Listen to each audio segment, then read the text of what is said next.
From the station working for you, this is WRTV News at 7, streaming now.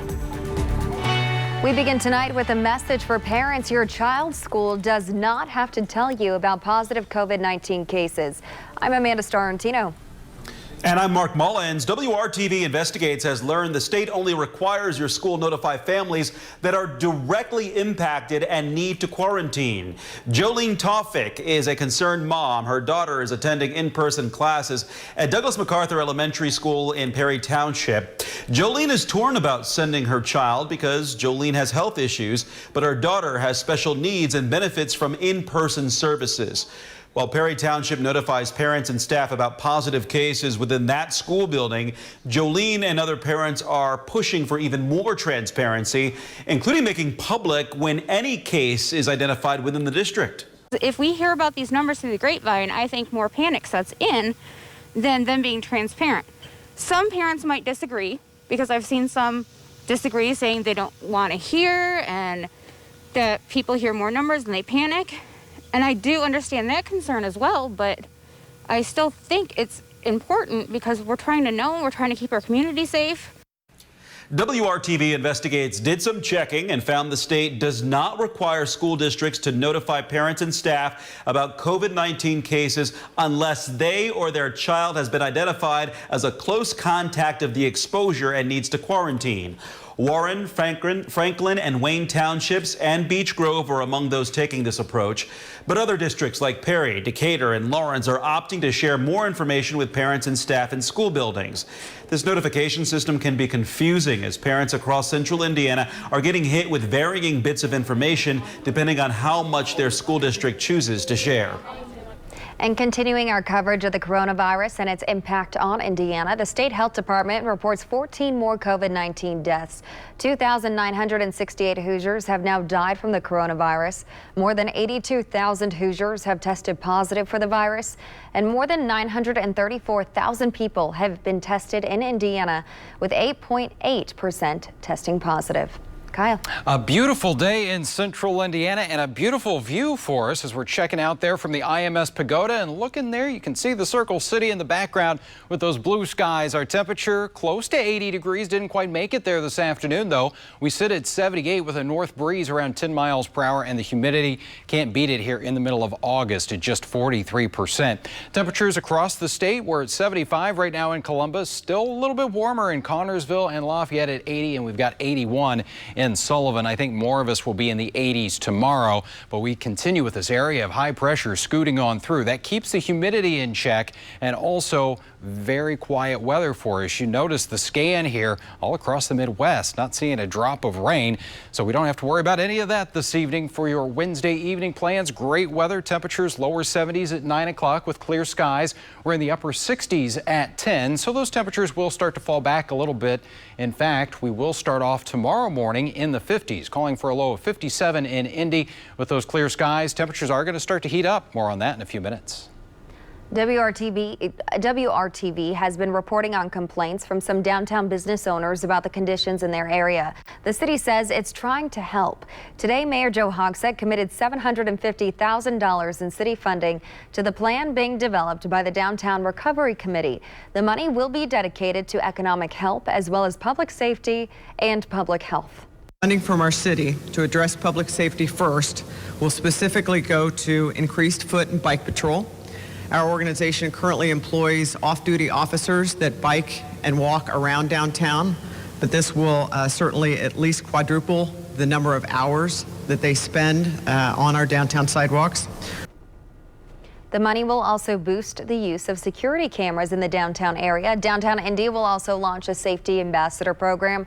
It will employ civilians and cadet police officers to offer more security. We are just 4 days away from the 104th running of the Indy 500. Many nonprofit organizations in Speedway rely on parking cars as one of their biggest fundraisers of the year.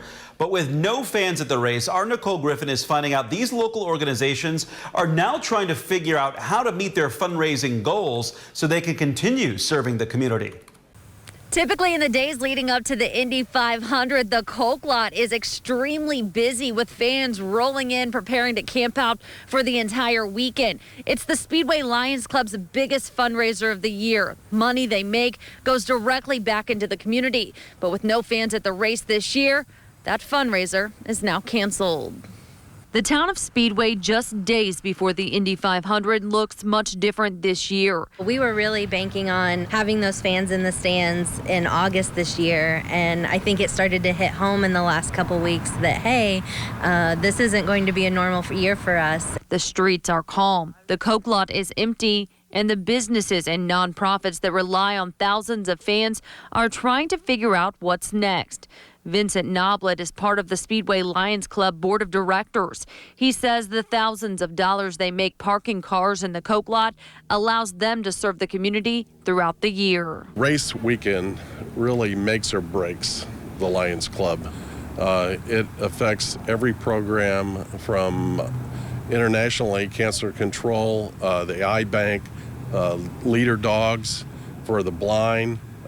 It affects how many scholarships will be given away to the high school students.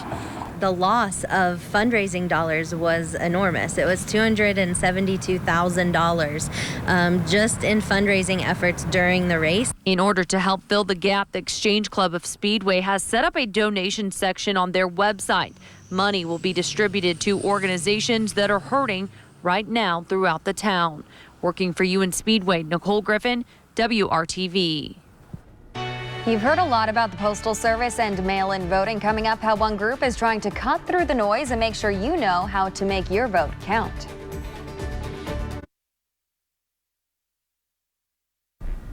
Plans to overhaul the Postal Service appear to be on hold. The Postmaster General announced the pause after he agreed to testify to a House committee investigating the sudden changes that could impact mail-in voting this November. Indiana does not have no excuse voting by mail for the general election. Our Cornelius Hawker talked to an organization focused on letting people know how they can exercise their right to vote. COVID has really been a game changer for elections in the United States. Rhea Kane, president of the League of Women Voters, has been tackling the changes created by COVID head on. One of the biggest being voting by mail to avoid the chance of catching coronavirus. We as an organization are strongly encouraging folks to actually have their ballot in the mail no later than October 19th. That's 3 days before the deadline to even apply for a mail-in ballot.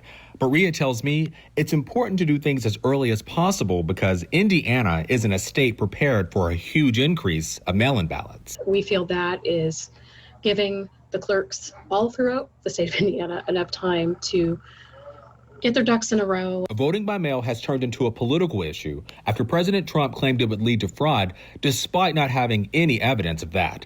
And the current Postmaster General implementing changes which slowed down mail delivery, changes that have stopped until after the election. But the impact of all that is minimal on the work the League of Women Voters is doing. I'm going to be real honest with you. It's not going to change too much of our messaging. If you're worried about putting your ballot in the mail, but want to avoid long lines on November 3rd, Rhea offers up this alternative. If you are able to vote early in person, so 28 days before the election, the clerk's office will be open and allow for early voting. However you choose to vote, Rhea stresses it's important to plan ahead.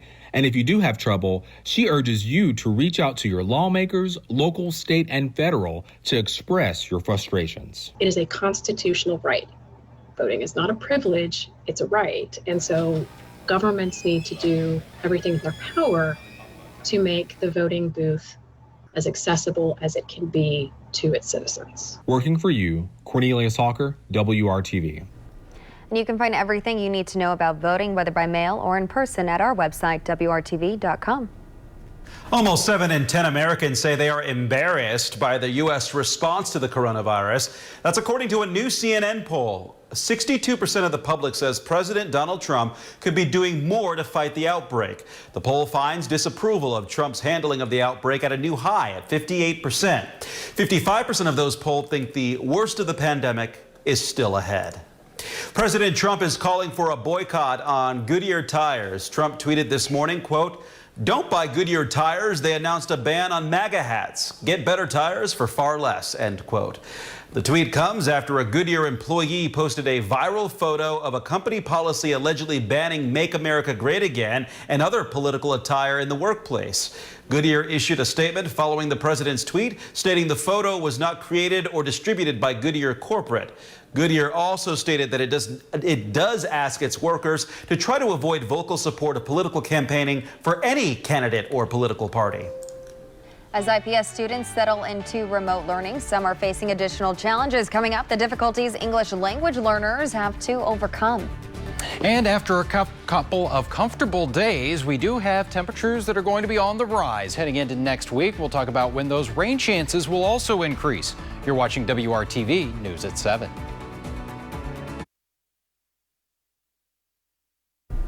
Kids and parents have one of three choices now. Schools are now either reopening, partially reopening, or staying shut altogether. That has some now thinking about homeschooling for the long term. Maya Rodriguez introduces us to one mom who has become an expert about what it takes and is sharing the lessons she learned.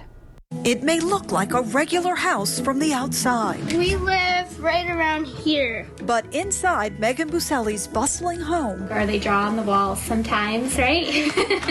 So I'll have Landon, who's 8, Sawyer, who's 6, and Levi, who's 5. One room looks just like a regular classroom. I have my degree in elementary education. A degree she initially thought she would use by going back to teach in the classroom. But when the time came for her oldest child to go to school. At the age of 5 came super fast, quicker than I thought, and I wasn't ready to let go of our time. So she decided to homeschool her children instead. It's a decision that, at the time, she had no idea would end up attracting attention from around the country. I think parents thought that, you know what, we need to think of different options for our children. Which is how Megan, via social media, ended up in the role of homeschooling helper to parents looking to do the same in the wake of COVID-19. They say, oh, well, I don't have a degree in that. And I say, you know what, think of your grandmother's favorite recipe that you use year after year. Did she go to culinary school? No. In the year prior to the pandemic, about 2.5 million students were homeschooled in the U.S.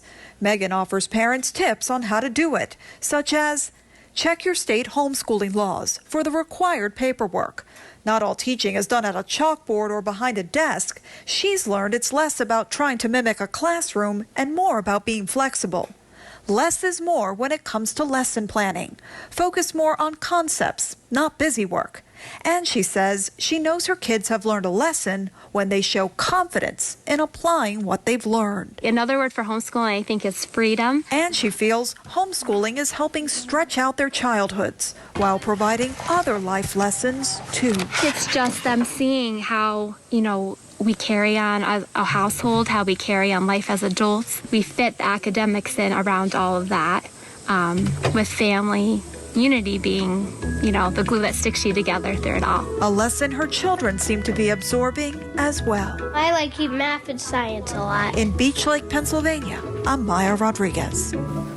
Well, virtual learning is a new challenge for everyone. For one program at Indianapolis Public Schools, there's an added hurdle, and that is a language barrier. Rachel Mitchell teaches English as a second language to 3rd through 5th graders.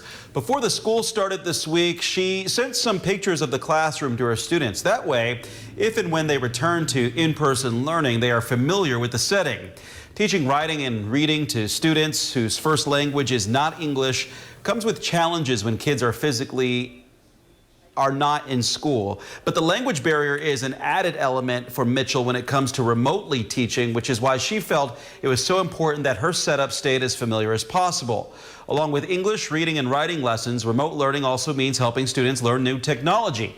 Mitchell says she will be reviewing how to use the remote devices and Microsoft Teams daily, along with what she calls brain breaks to fight fatigue and keep kids focused. Sitting in front of the computer for hours on end, it's tiring for us, so we've been thinking of cool ways that we can get the kids moving and active and keeping them engaged, because it's going to be a long day every day. Mitchell says she and other teachers will be swapping ideas as the school year progresses to make remote learning as successful as possible. Lots of blue sky out there across central Indiana today. No exception as we check out the view here on the IU campus. And we are just about an hour, a little more or so here from our sun setting. Temperature there in Monroe County at 78 degrees. Got an east breeze around 10 miles per hour, 78 in Indy and 80 degrees for you right now in Lafayette. The muggy meter, that is way low today, and it's going to stay in the comfortable range here tomorrow and most of Friday. As we get into the upcoming weekend, though, it will start to feel a little more humid, a little more August-like once again. But with that lower humidity tonight, the temperature drops pretty quickly, especially with clear skies. So we'll have a low of 54 in Muncie and Lafayette, 57 Indianapolis into the Bloomington area. So it will be a very nice start to our Thursday. And we see a lot of sunshine once again here as we break down your forecast hour by hour. Temperatures already in the lower 70s by 11 a.m. for your lunch hour. We'll get into the mid 70s with those sunny skies. And I do think tomorrow we return to the lower and some middle 80s across central Indiana. Our average high is 84. So this puts us right about where we should be at 82 in Indy and Columbus tomorrow afternoon. Richmond at 81, and we'll find that temperature at 83 in Lafayette. Now, rain chances, they're going to stay very low, only about 20 or 30% here as we get to the end of the week and the upcoming weekend. So we're not talking about any washouts here for your Saturday or Sunday plans. As we look ahead to TrueCast, this is 4:30 Friday afternoon. I think the best chance of seeing any of that wet weather is going to be south of I-70 from around Bloomington, Columbus, Greensburg, possibly Shelbyville and Rushville, and areas off to the south and east. The rest of us, it's just going to be kind of an increase in cloud cover. It'll be about the only change that we will notice, with temperatures that make their way into the middle 80s here Friday afternoon under partly cloudy skies. The heat, though, that's going to start to build as we look toward next week. It's going to be sitting out across the western portion of the U.S., but it comes our way by Monday, Tuesday, and Wednesday of next week. We've got highs that are knocking on the door of 90 degrees once again, and some of that humidity is going to return as well. Let's put it all together for you now in that 7-day planning forecast. Temperature is going to be pretty comfortable here the next couple of days with those overnight lows in the 50s here. 84 degrees by Friday afternoon. Again, 20% chance of a shower storm, mainly southern locations. A little more widespread as far as chances across central Indiana here on Saturday, but still that rain chance 30%. And for race day, we're at 85. That 20% chance of a shower or thunderstorm here next week. We will dry things out, and as that happens, the temperatures will be rising here close to 90 by Tuesday and Wednesday. Stay with us. The News at 7 continues right after this.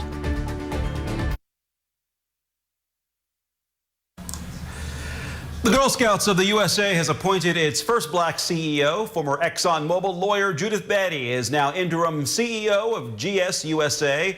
It's a major milestone for the Girl Scouts. The youth leadership organization's history included racially segregated troops in its early years. Betty herself is a former Girl Scout. She started in the organization as a Brownie with her local Nassau County Council in New York. She also served 2 terms on the national board. A big milestone for Apple. It is now the first company in the U.S. to be worth more than $2 trillion. Apple's stock briefly hit the mark today after shares surged nearly 60% this year. It comes just over 2 years after Apple stock reached the $1 trillion mark. Investors are attracted to Apple due to surging sales for subscription services like Apple Music, iCloud, Apple TV Plus, and Apple Arcade. There's also growing excitement about the coming launch of the iPhone 12, which is expected to have 5G connectivity.